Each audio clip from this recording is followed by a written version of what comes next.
I Know What You Did Last Summer, another of the classic late 90s slasher horrors, now getting its Scream 5 treatment with a requel. That means we got the original cast coming back, it's some kind of continuation of what we've already seen, but there's a whole new main cast to terrorize. And as much as Scream 5 bothered me, I still think this is gonna end up being worse than that. But as I've been doing lately, I decided that I wanted to watch the previous movies before diving into this one, and I'm pretty glad I did because I was pretty sure I'd seen the first movie, but I know that it was at a friend's place in high school, and apparently we were only half paying attention because so much of this I do not have full recollection of it. So that was pretty fun because I love 90s teen horror. Scream is queen, but there's always room for more things to love in my heart. It then had a pretty immediate sequel the following year before the franchise was ignored for almost a decade, when they then came back with a straight-to-DVD movie that sure is something. Can't wait to get to that one on here. But the basic premise involving all these movies is that a death occurs involving a group of teens. They decide not to tell anyone, conceal the body, vow to never speak of it again, when a year later someone receives a message that just says, "I know what you did last summer." Slashing ensues. Mild variations across them, but that's really just the gist of all three, and I assume that's gonna be the point of this new one too. Okay, hold up. I actually have to interrupt my own introduction here because there is so much more going on with this franchise. While working on this video, I realized that all of this stemmed from a young adult suspense novel from 1973 of the same name, so I decided to read it. It's fine, pretty breezy, not remotely a slasher, kind of melodramatic, but then late last night, I realized there was an entire Amazon Prime TV show. And I can't say I watched every I Know What You Did Last Summer thing if I skip the show, so there I was, buckled in for 8 episodes. And after all that, my basic findings are as follows. The first movie wishes it was Scream, but it's the exact type of movie that Scream is making fun of. The second wants to be Slasher Bachelor in Paradise. I don't know if there's anything worse than the way The Bachelor does promo movie tie-ins, but here we are. What did I do last summer? The third movie just feels like it's ripping off the Saw editing team. And you thought that desaturation was bad in Final Destination 4? Well, it's got nothing on this. The book wishes it had nothing to do with any of this, and I think that's a little bit high and mighty of it. And the show simultaneously wishes it was Pretty Little Liars and thinks it's too good for that. And Freddie Prinze Jr. is just doing his best. So yeah, I was up pretty late finishing that series to make sure I was giving you guys the full rundown. So I was so happy I was able to wake up to a nice cold brew coffee from today's sponsor, Trade. Literally, I got it in the mail and the smell of the coffee was so delightful that I was a little bit upset that it was nighttime and I couldn't have any. Now, I'm someone who really enjoys cold brew coffee, especially in these heat waves, but I've never really been able to get it to taste right at home. Turns out I was just doing a bunch of specific things very wrong. Like, did you know that certain beans are brewed specifically to work better as a cold brew? Well, thankfully Trade does, and they have a variety of perfectly roasted beans and all the tools you need for the perfect cup to get you through the summer and beyond. And it's not just for cold brew, they source the best beans from around the United States for every type of coffee, tailored to you based on your preferences. They hooked me up with this delicious Southern hospitality blend from Portrait Coffee with notes of milk chocolate and nuts that smelled so good that I wanted to eat the grinds. Made in Atlanta, a place I love, so that rocked. The beans come fully grinded to your specification or not at all. I let them grind for cold brew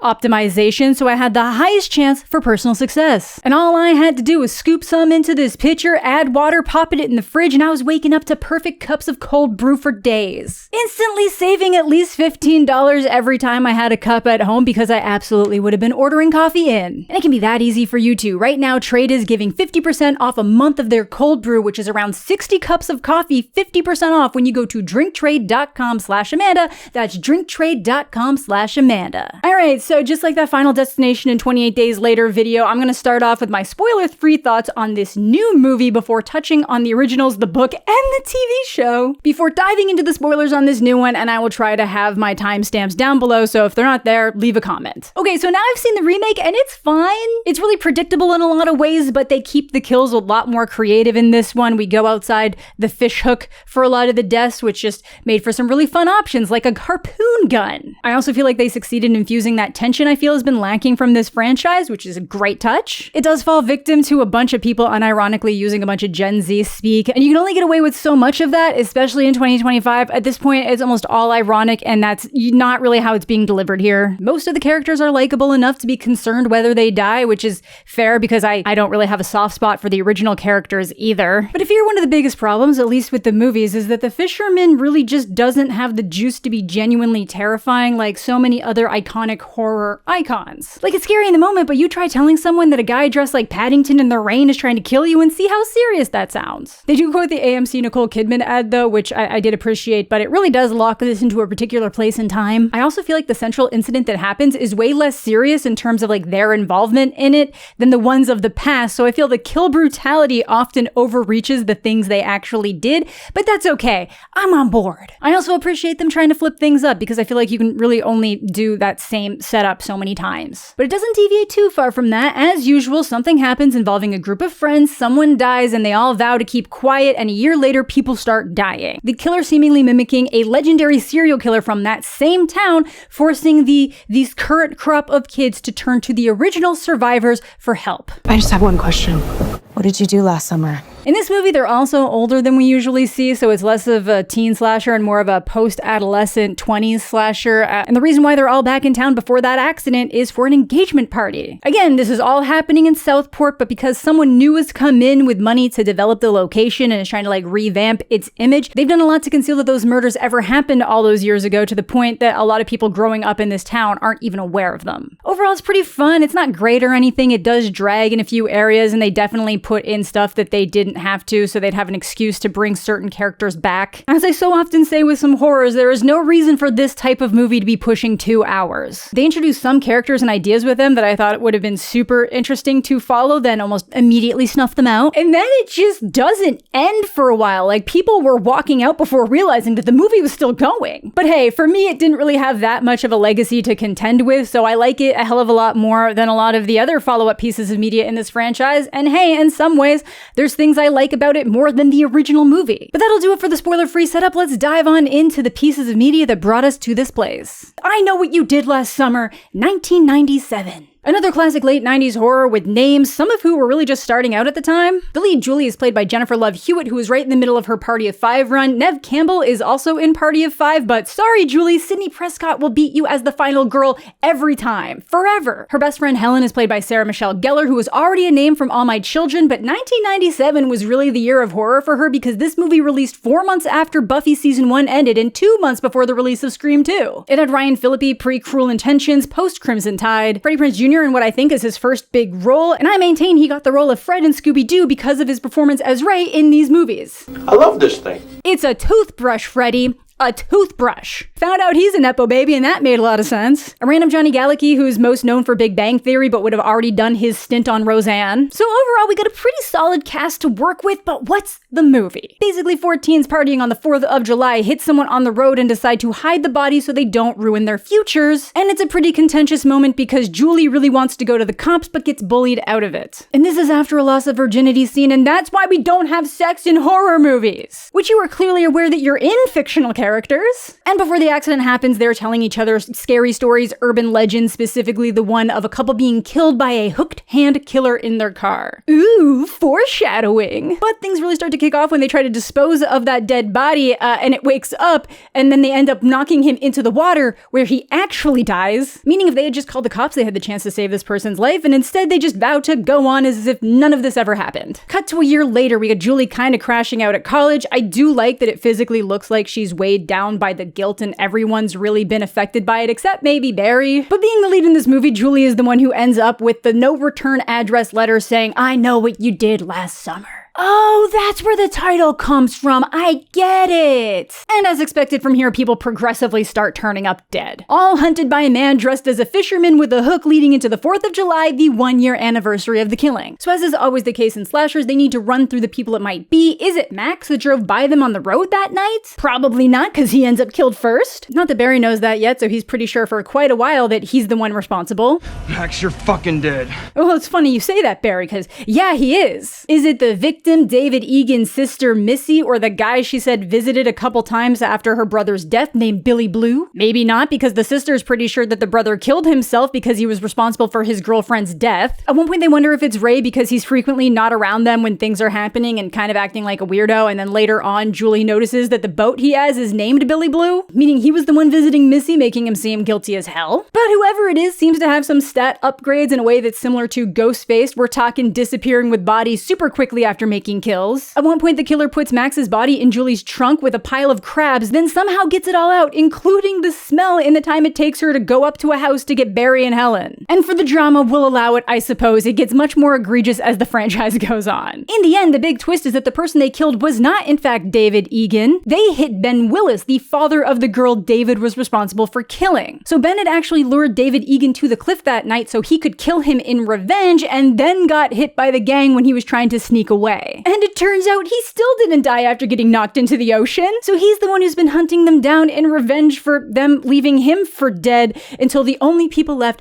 are Julie and Ray. Twisty in fun ways. But that option always made me wonder why he killed certain people. Like, I guess he maybe killed Max because of the fight he overheard him having with Barry, so he might have thought he was there that night or involved or might get in the way of his killing plans. Helen's sister and the comp are probably just because they got in the way. But yeah, we get the big boat scuffle. They come across all the dead bodies. Julie and Ray do manage to successfully take Ben out, so it seems, but when the cops come and pull out the fishing net that he fell into, the only thing there is his hand on the hook. Easy opening for a sequel, and this movie actually ends with Julie walking back into the college showers to see "I Still Know" written in steam before the fisherman crashes through the glass. So that seems pretty likely that she would have just died there, but then almost instantly we get the sequel "I Still Know What You Did Last Summer" starring Jennifer Love Hewitt. And it just completely ignores that Final Destination style ending. It's fine, guys, they just wanted to slip in one last jump scare so everyone can be like, ooh, oh my god, and have the little giggle before they walk out of the theater. Overall, I think the first one is a pretty decent movie. I really love the intro, like pretty much everything going into the accident happening and how they deal with it, I think is really solid. I do think it's an interesting angle and twist for the killer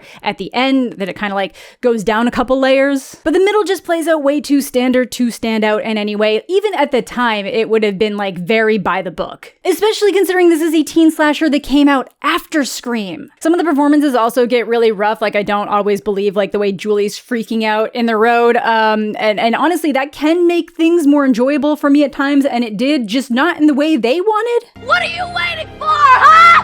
What are you waiting for? There's also just some really cheesy lines to sell the romance angle more between Julie and Ray. I understand your pain. No one gets me the way you do. I understand your pain. Like, what is that? Where did it come from? I think that was their way of trying to maintain some of that melodrama from the book, where the last line is Ray just being like, oh, the killer left me alive because he knew my worst punishment would be living in a world without you in it. That's literally how the book ends. That is like the last line of the book. The movie doesn't infuse tension as well as I would have hoped from a slasher. To me, it just ends up as a horror with a strong start and conclusion with a pretty predictable middle. And I really do think these movies could have way more fun with the notes and someone knowing what they did in their involvement. Like, Pretty Little Liars actually kind of nailed that. I get that it goes off the rails and goes too far, but like from the book to those earlier seasons, like they have this like, I know what you did really nailed down, and I would have liked to see a little bit more of that from these movies. But still a fun time, but extremely different from the book, which I'll touch on now. So the book has all the same character names, basic setup is the same, 4 teens driving too fast, hit someone on the road on the 4th of July, except in the book, it's a 10-year-old boy on a bike, so way worse. Barry's the one driving in this, and they just keep going and they wait 10 minutes to call the cops, which definitely led to the kid's death because he only died on the way to the hospital. There's none of the back and forth twists on who they killed, but just like the movie, they all end up back together during summer vacation after Julie gets that letter. A lot of the book is just focusing on some like interpersonal drama of how like Julie wishes she could still be with Ray, but after everything that happened, like she just doesn't see how it could work. Helen just like thinking that her and Barry are in love while he's off like sleeping with a bunch of different people and only ended up with Helen to piss off his mom. It's very melodramatic. And the person that's hunting them down in the book ends up being the kid they killed's older half-brother who just got back from war, and he's just like, fuck it, we ball. He doesn't end up going on the killing spree like he does in the movie, which makes sense, I suppose. The book is supposed to be a young adult suspense, not a horror. He does end up shooting Barry, but misses the kill shot, and that's about all he manages to get done before they stop him. He was pretty bold, though. He was dating Julie under the name Bud, but then moved into the same building as Helen, pretending to be someone named Collie. Interesting enough read, even though a lot of it did seem pretty obvious. They have some fun, like, play on words and back and forth where Bud is like, hey, Ray, I bet you that Julie's not going to be going to the East Coast for school. Ray obviously takes it as, oh my god, he's going to like propose to her before she gets a chance to go, but it's really like, no, he's going to kill her before she gets a chance to go. I thought a lot of the way the characters thought in this movie was pretty interesting and really screamed 1973. Like, you'd get the occasional, no wife of mine is going to work, but then that person in their head being like, what a foolish thought. It's so normal for a wife to work, at least until they have children. I really just didn't care about the characters though, which honestly is kind of similar to the movies now that I'm thinking about it. I'm just mad we didn't get to keep Sarah Michelle Gellar. I know that Lois Duncan, the author of the book, hated the movie because all the stuff with the fishermen slashing people was added, and because her daughter ended up being a murder victim in 1989, so the thought of the slasher movies as an entire thing and sensationalizing murders, she just thinks it's tasteless. Which is fair, and I'm sure she would hate everything that came afterwards in this franchise even more. But let's move on to the sequel. This one picks up with Julie at college, apparently haunted by nightmares that the fisherman is gonna come back for her. Not quite with Ray, but not with him either. I get it. There's a guy that's definitely into her named Will, played by Rufus Humphrey from Gossip Girl, and Brandy is in this one as the new best friend Carla, and her boyfriend Tyrell is played by Mekhi Phifer. And the reason why I called this one Slasher Bachelor in Paradise is because it gets kind of absurd very quickly because they win a trip to the Bahamas. Ray was supposed to go and actually planned to propose to Julie, but doesn't end up showing because he gets attacked by who seems to be the fisherman returned. And it really just seemed like an excuse to take everyone in the movie on vacation. Like, I get the idea of wanting to have like a very remote location where it would be hard for anyone to get to them for help, but sure, the Bahamas. Things were a little bit weird from the get-go though, because they win this trip by saying what the capital of Brazil is, and they say Rio de Janeiro, but it's Brasilia, so they win on the wrong answer. But the biggest surprise for me in this movie ended up being Jack Black being here as some like creepy fake Rasta guy just trying to sell everyone weed. Just a wild tone in this. I do feel like they're trying to have some fun bits, but they just don't land the way I think they expected them to. I will say this one has a pretty solid soundtrack though, some bops I forgot about, which is one of my favorite things in movies when you watch one and you're like, oh my god, I love that song. But yeah, they get to the Bahamas and somehow the fisherman has returned. What starts as a relaxing weekend away sees the staff getting picked off one by one in increasingly brutal ways until it's just the central cast trying to stay alive. All while Ray is just desperately trying to make his way to the island to save Julie, who he assumes must be next on this guy's list. Is it ridiculous that the killer followed them across a massive body of water to an island? Absolutely. Will the reason why he's even here be even more ridiculous? You bet your ass it will. Before we get to that though, some other highlights of this movie is having Jennifer Love Hewitt sing a song, which I'm sure was just to remind people that, hey, she has a singing career too. When Brandy is in this movie, they also do the very dumb thing where they start to split up and do different activities after Julie's already seen a dead body that the fisherman once again cleans up so fast. No one else believes it happened, but she does, and she still lets herself go get stuck in a tanning bed alone. So yeah, I guess Final Destination might have actually nabbed that idea from this, but they did it better. I just can't imagine tanning alone after you realize someone's committing murder on an island, but okay. Tyrell believes it all the least and gets this golden line before he gets nabbed. Fucking horny. Personally, I haven't seen one goddamn psycho killer. Yeah, saying something like that is how you know someone's immediately about to die. In the end, it turns out the killer was actually Will, who is the son of Ben Willis. His name was Will Benson, as in he's Ben's son.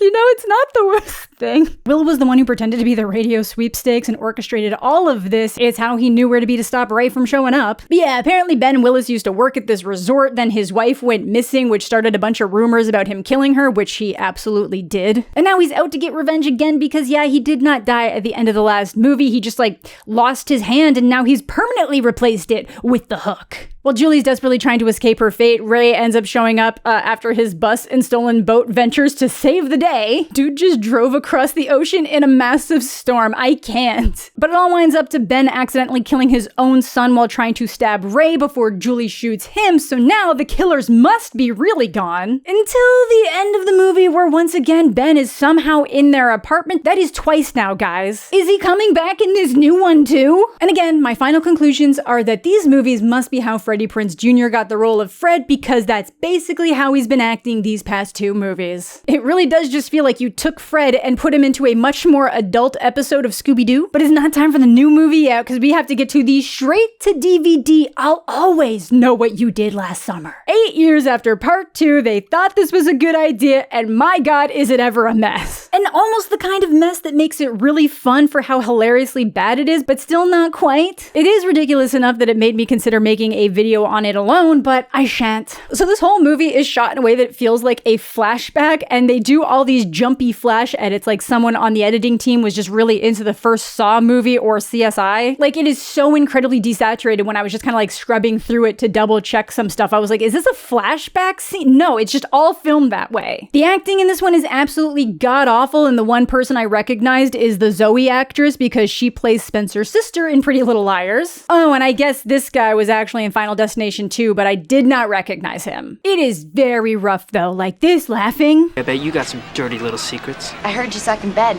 Ugh.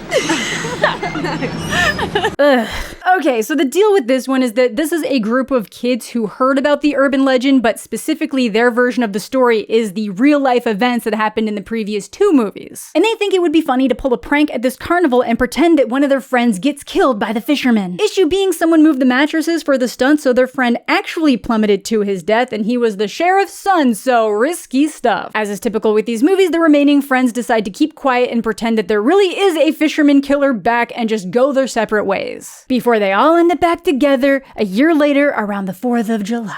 But I gotta say, the I know what you did last summer letter is now a text, and the text doesn't match the phone angle or anything. I have quite literally never seen a more fake in-post text in my life. And it is extra glaring because the movie is so washed out and lacking any exposure and kind of fuzzy. And this is just clear as fucking day? Absurd. Guys, it's the name of your movie. Maybe spend more than 10 minutes on it. Whatever, as usual, people start dying. One guy's actually planning to kill himself in guilt before the fisherman beats him to it. And then the rest all start going in very quick succession on the 4th of July. Even the sheriff, who is their main suspect, gets laid out. As per usual, it ends up being the central love interest going at the fisherman, except this time, when they stab him, some black stuff comes out instead of blood. And that's because the killer is like the ghost spirit decrepit monster of Ben Willis. Or something. Literally some kind of supernatural entity now, like a Jason Voorhees, Michael Myers, some shit. Seems to be infiltrating dreams. It's immune to shotguns. Can still get gobbled up by a tractor though.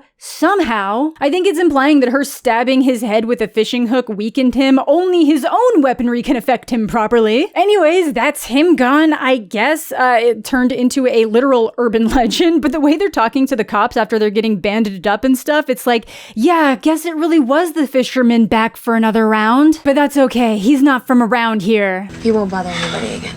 How would you know that if he's supposed to be a real person? Just silencio, bros. Keep your mouth shut. Whatever, as is standard with this franchise, the movie ends with the main girl getting jump scare killed by the fisherman because you can't kill a supernatural entity with a tractor. The one thing I'll give this movie is that the song Zoe's band plays before it pushes into the end of the movie and everyone dying is actually good, like way better than it had any business being for the quality of the rest of this movie. But okay, that brings us to the new one, except psych, as mentioned last night, I realized there was an entire Amazon Prime show. Thankfully for me, it was canceled after 1 season, but that still meant I had to make it through 8 episodes very quickly. This video ended up being so much more than I thought it was going to be, considering the only things relevant to this new movie are the first 2 movies. But I'm here to deliver to the people what is the rundown on this show. As expected, it's the teen drama, we got voiceover narration, it's very violent in how it handles the kills, there's no real build up to a lot of it, it ends up feeling pretty lame in a lot of areas, it takes itself way too seriously, it has no interest in fleshing out the characters. They do switch up some things, like the urban legend and scary story they're telling is around a cult in their town, but that's not really a legend because you will find out that it is actually a cult,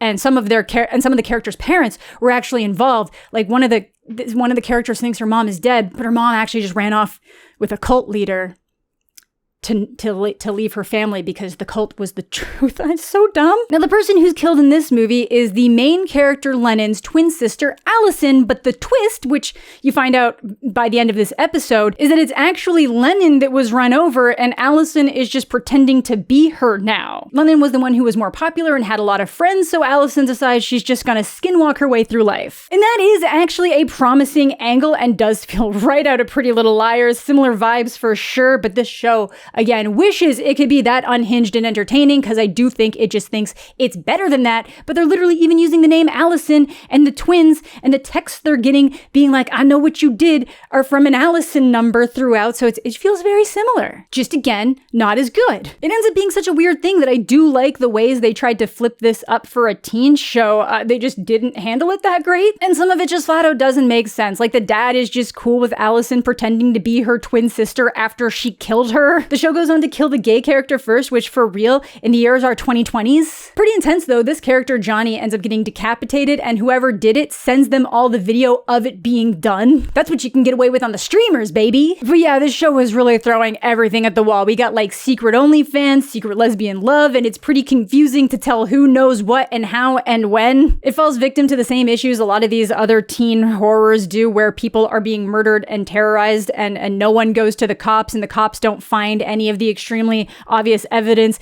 and answers even when they do start poking around into the murders. Even though it has 8 episodes to work with, it does a very bad job making me care about what happens to most of these characters, or any of them really. For some reason, everyone's into this Dylan guy? The cult stuff will start to ramp up in a way that you assume that someone from the cult must be involved in all these murders, but it doesn't really fit the narrative of the story. And yeah, in the end, it is one of the friends, Margot, who is in love with the twin that died and realized pretty quickly that Allison was pretending to be her. So she starts killing people to try to set Allison up for those murders. And you know what? If you're not willing to do that, it's not real. I'm joking. Please don't ever do that. Interesting direction, but I don't think everything leading into the conclusion fully makes sense. Like, I really don't think she would have killed Johnny because she seemed the closest to Johnny, and I feel like she especially wouldn't have killed Johnny in the brutal way that she did. But hey, she's completely unhinged and deranged in heartbreak, so I guess anything's on the table. But then we get another big twist towards the ending, is that Allison ends up pointing to Dylan as the killer when a cop walks in, mostly to protect herself and her own lies. Except Dylan also knows those lies. Like, he now knows that this isn't Lennon, it's Allison, so he could still leverage all that against her. But I guess they do show at the beginning of the episode the cop not believing him when he tries to come clean about everything, so I guess it won't be an issue. Overall, as mentioned, the show takes a much more brutal stance on the kills, not the more cartoony slasher style that leads to the fun screaming people would be used to. No real tension either, but it certainly does bring in a lot of that melodrama that's present in the book, just to ways I'm sure, again, that author would never have intended. Some fairly solid moments, some pretty fun, unhinged dialogue in the last episode. No one loves me either, bitch. I do.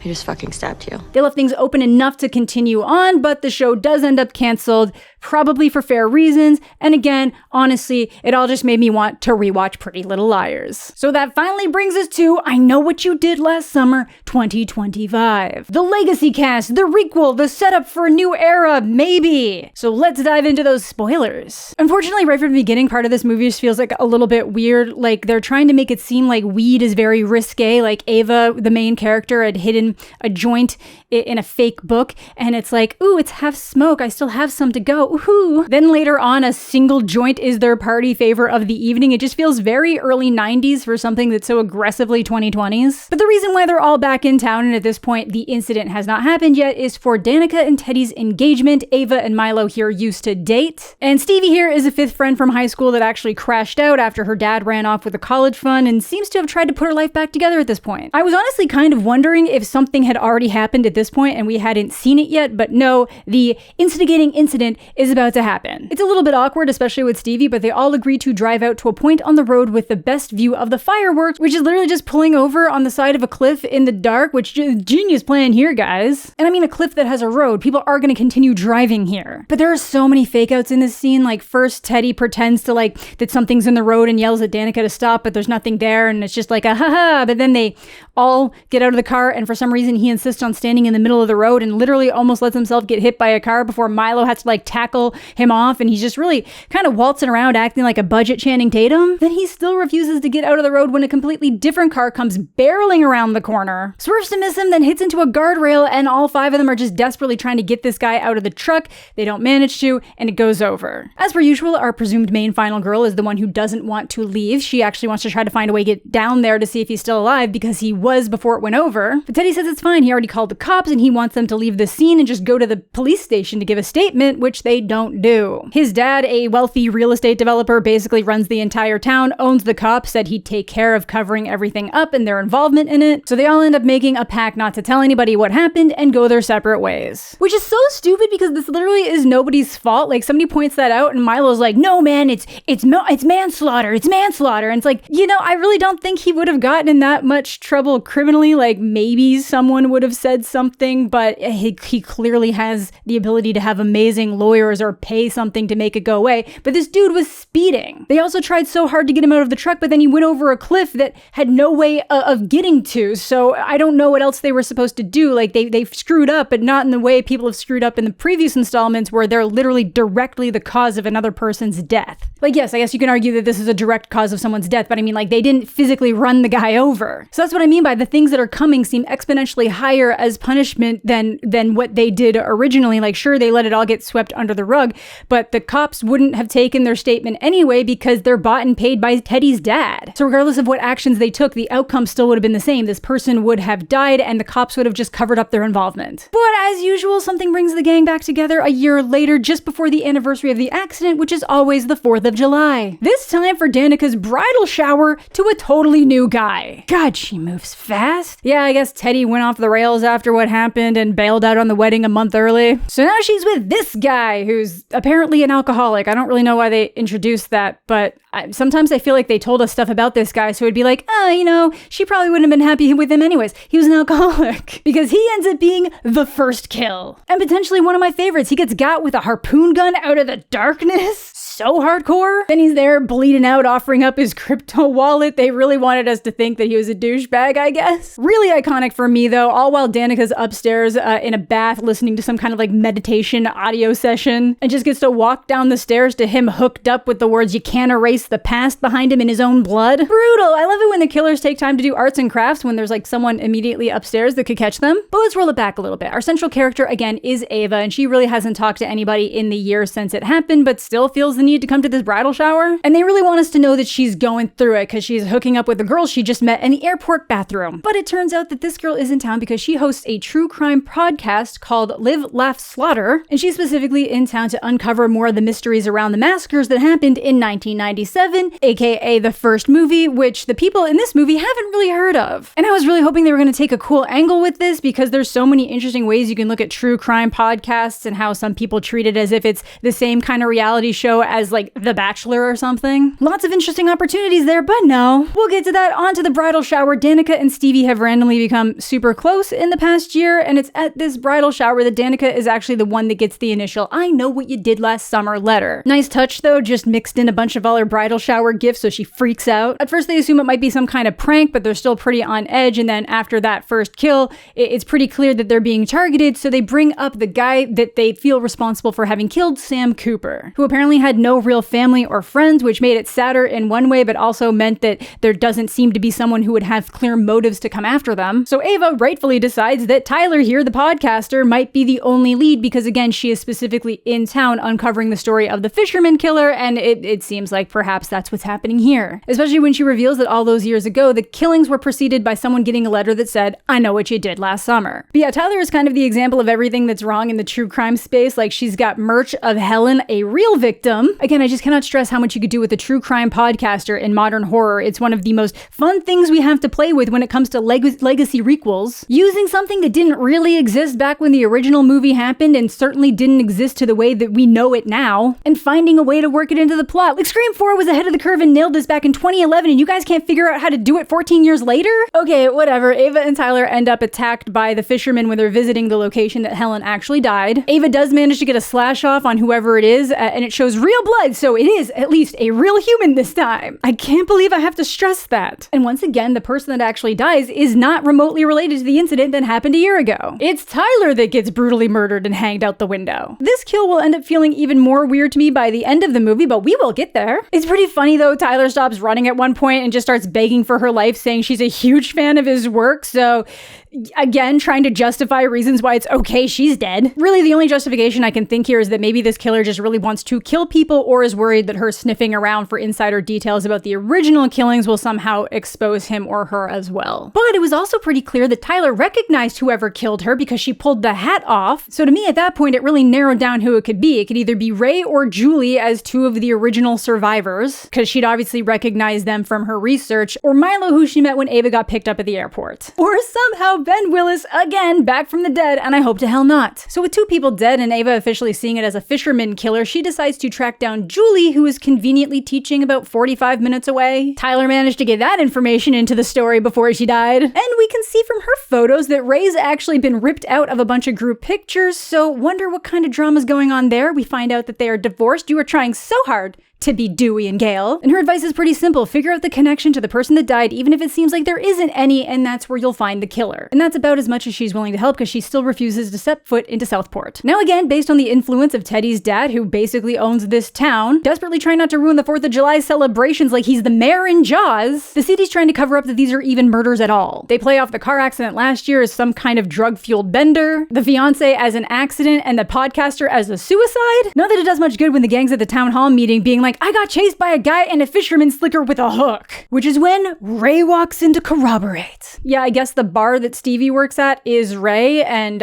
he just never told her about his past life. And his acting's just prime as ever. I swear I made all the digs about his character in this movie basically just being Fred from Scooby-Doo before I saw this new one because they do end up making a Scooby-Doo joke. But before Teddy's dad shuts down this town hall, he points out that anybody who's struggling with these horrific accidents should reach out to Pastor Judah, who instantly gives off cult vibes. There's no way they're also going in the cult direction with this one, is there? No shot. Whatever, they all rock up to Ray's bar to have a chat about what he thinks they should do. For a little callback, Teddy's like, we should just all get on a boat and go to the Bahamas and then they can't find us. And Ray's like, yo, for so many reasons, absolutely not. Also, the killer's a fisherman, guys. Obviously, he can follow you. You need to fly places. Anyways, they realize that at that town hall, Teddy's dad mentioned that the guy that died last year was apparently driving a stolen car, but they start wondering what if it wasn't stolen and the person it belonged to actually lent it to him. And sure enough, that truck belongs to Pastor Judah. Is he bringing down the retributional hand of the Lord? Maybe. First, more people need to get attacked, starting with Danica, because she actually had the idea to go check out the grave where they do see that someone's left some fresh flowers. And conveniently, there happens to be a security camera pointed right at his grave, so of course they ask the groundskeeper to check the recordings. Ends up killed before being able to do so, and Danica almost ends up dead before Teddy manages to scare whoever it is off. I do like that this movie lets somebody's brawn be a part of the deciding factor. Like, Teddy's huge, pretty muscular, goes to the gym. It makes sense that he'd be able to tackle a killer off of somebody and they'd be worried enough to run away. So the whole gang's still safe, but at some point, one of them must die unless they're really going for the book vibes, but it does end up coming sooner than later. Poor Milo goes out to his car to get a charger, ends up locked out of the house, and then strangled to death by a rope. After a very weird sexual encounter with Ava, who feels like she needs to be punished for what happened and seeks that through sex. You know, they will make a joke later on about men needing therapy, but it's really just everyone. Everyone in this movie needs therapy. But it ends up being kind of cool because the killer does drag Milo back into his car, then drives off with it and just pretends that he needs space, and he even texts from the phone, so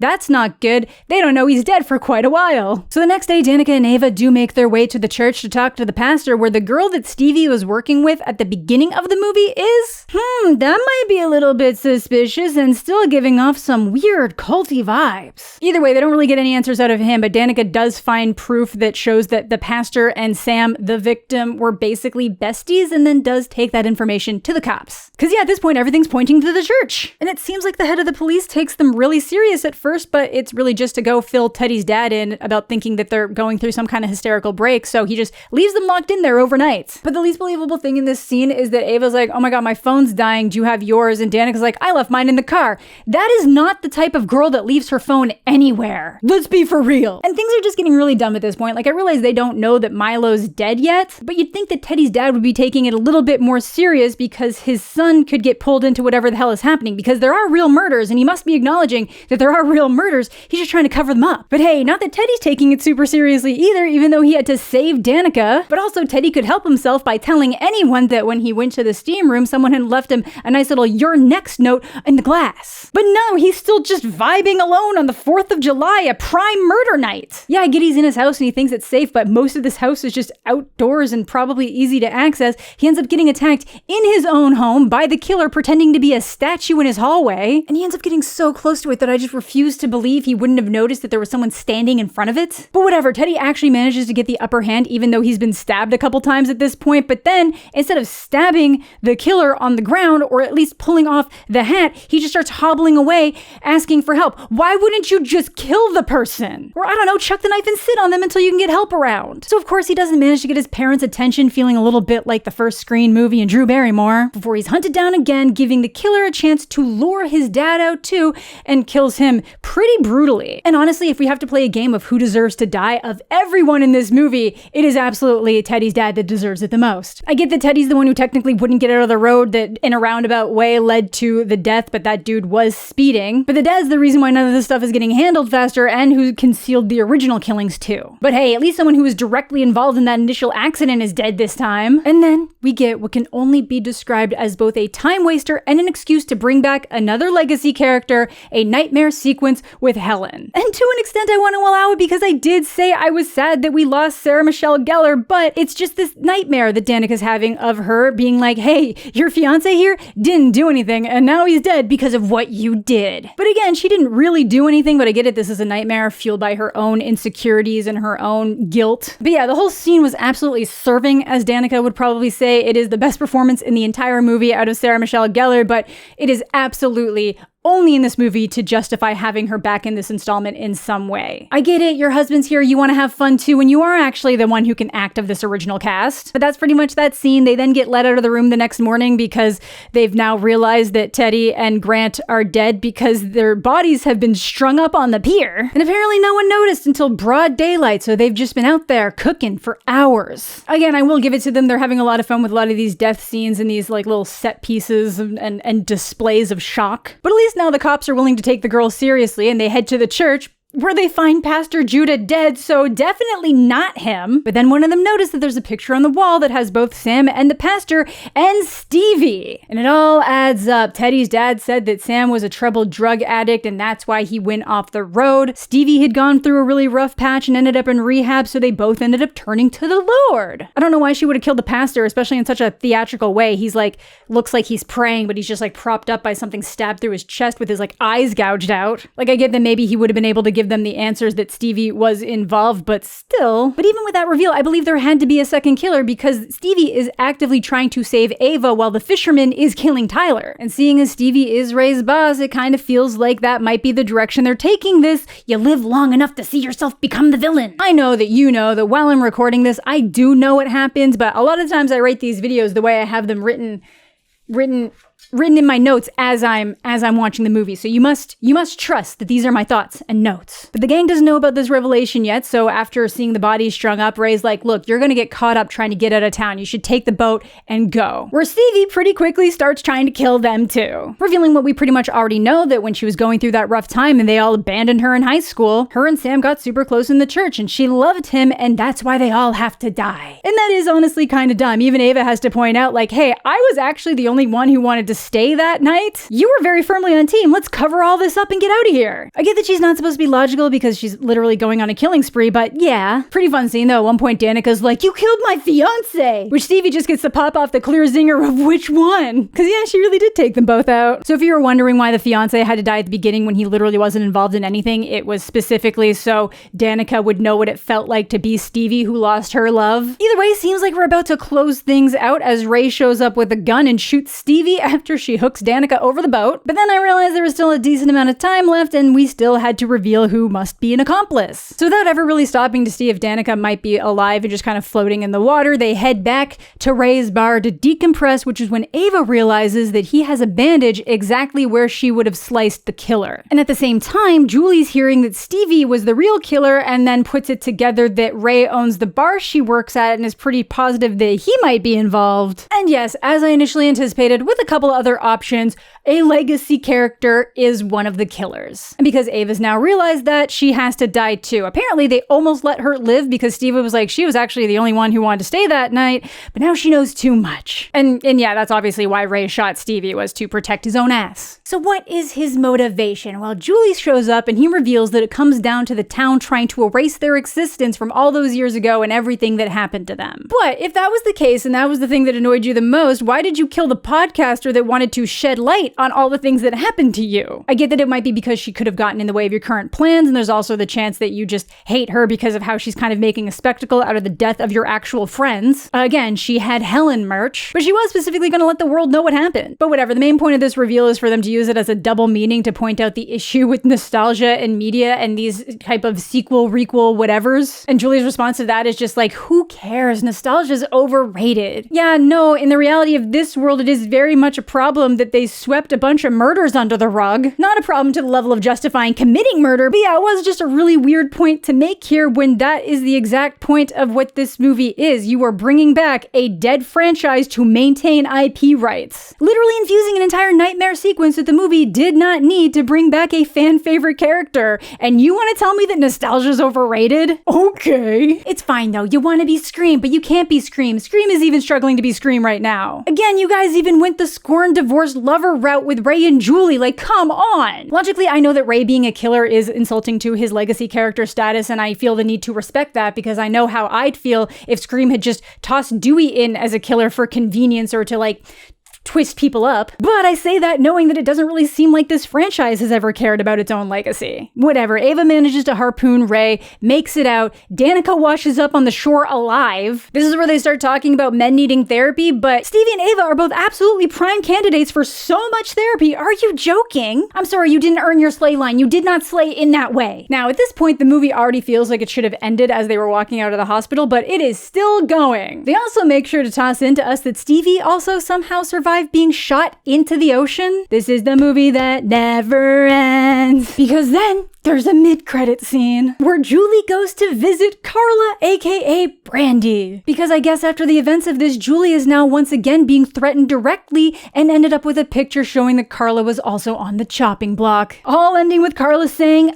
who are we fucking up this time? Okay, again, nostalgia's overrated, guys? You think nostalgia's overrated and this is where you're gonna serve us? So yeah, I guess we are all the way back in. If this is how you wanted to end the movie, I feel like you could have done a much better job writing the legacy characters into this movie for that setup, but sure. So yeah, that's this movie, and I guess my final thoughts on all of this and everything I've watched is that not only do I think this franchise wants to be Scream, I think they think they're on a similar level to it and just never got the appropriate credit. And yeah, the first movie might be a bit underrated in the grand scheme of things, but there's a reason The Fisherman hasn't managed to crack into the horror zeitgeist the way that Ghostface has. There's a reason why they're still pulling plays from Scream or clearly looking into what they've done to try to do the opposite. It also feels like one of these writers must have recently watched the movie Urban Legend, which was already borrowing from Scream. And borrowing's the nice way to put it. There's just so much more that they could do with this premise. The messages, the threats, adopt that to the modern age and technology to really mess with people, but they haven't. They set up all these little nuggets of things that could be really cool, and then they never follow through on them, and that's why this franchise will just always be the thing Scream is running laps around,